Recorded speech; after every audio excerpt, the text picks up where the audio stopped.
How's it going? How's it going? It's good. How are you? Nice I'm shirt. good. I'm good. What's that? Sorry. Nice shirt.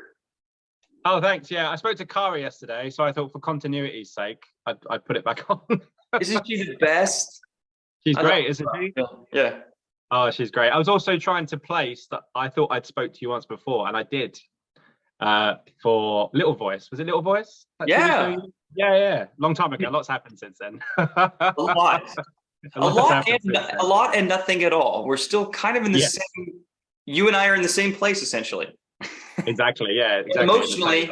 Emotionally, we're like probably light years in a different place, but you know, we're here. Yeah, we've had to grow up quite quickly, haven't we, in this madness. On this show, congratulations on this show. It's wonderful, and I never usually binge stuff, but I found myself quite compelled to keep watching this one because there's a lot that goes on. Tell me about the lure of doing this for you, because obviously you're playing a real person, but under the guidance of your showrunners, you're kind of playing the fictionalized version. So for you as an actor, is that helpful to be a little bit freed from the responsibility, given that it's a kind of dramatized version of events?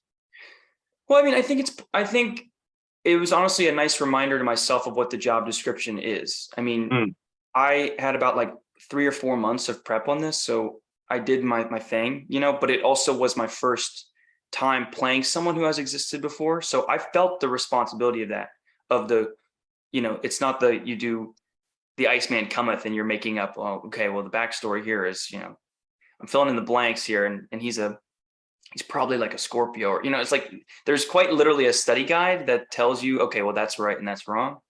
But the reminder of just kind of what we do was that when I got there and I was, trying to kind of transform into this boy, the sort of forgiveness I got from both my wonderful showrunners, directors like Lisa and all of them, and in a more like, you won't believe it, but sort of cosmic, like, I don't know where from, but kind of some weird stuff that was surrounding the set.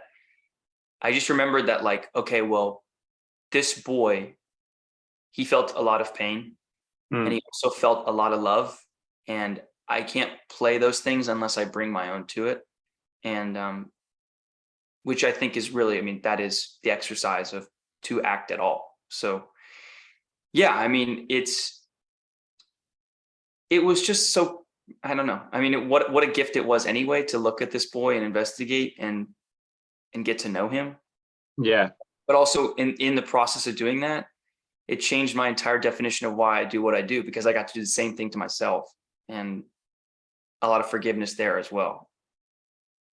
Yeah. And how does obviously you and Elle obviously play these two characters, and you have a lot of scenes, and there's a lot of kind of, as you say, emotion, but also, happiness and sadness and all of those things. So how easy was it for you two to kind of pick up that relationship? Because it's love, but also, there's a lot more kind of going on. It seems like it was an easy thing for you guys to grasp together, even though you're dealing with quite difficult subject matters. Well, I mean, she is the great. So it's not hard. It's not hard with her because it's, well, I mean, she is that. I mean, I can joke, but she truly is, like, the camera rolls and she can access so much so beautifully and authentically. And so to be sharing the frame with her, I mean, that's affirming in itself. I mean, knowing that we were at the dance together, but I think when it came down to, like, understanding what this love was, what this wasn't, not judging it, it actually made so much sense to me, frankly, as it accumulates. I mean, if you can comb through these tens of thousands of texts, which I did mostly, it reads true, but it also is very relatable. Unfortunately, it just, the details are what they are, but at the core of it, it's just two young people online who don't have a sense of self, who are looking for something. They are looking for who they are, and I would maybe argue the wrong place. And I think that's what actually Elle and I's mission kind of was. And I think it comes out in the product, which is, like, thematically, I think we're asking a bigger question. It It could be whoever. The young people could interchange names. It could be whoever, but it's asking, are we really doing the right thing by putting ourselves more and more into these wrong places? In my opinion, should we take a pause, and look and be like, is it good that you and I are doing this over Zoom? I don't know, but should we take a pause and ask before we just accept the future? Maybe, I don't know, but that's what the show to me is like. The great Trojan horse of what it is like, oh, you think it's about this one thing, and it's about a lot of other things too. Yeah, I think that's the great thing about this show, that it does so many different things and does it so well in such a great way. Colton, it's been lovely to talk to you again. Congrats on the show. I hope it goes fantastic for you over here in the UK. I'm so thankful we're talking again. I hope we do it again sometime.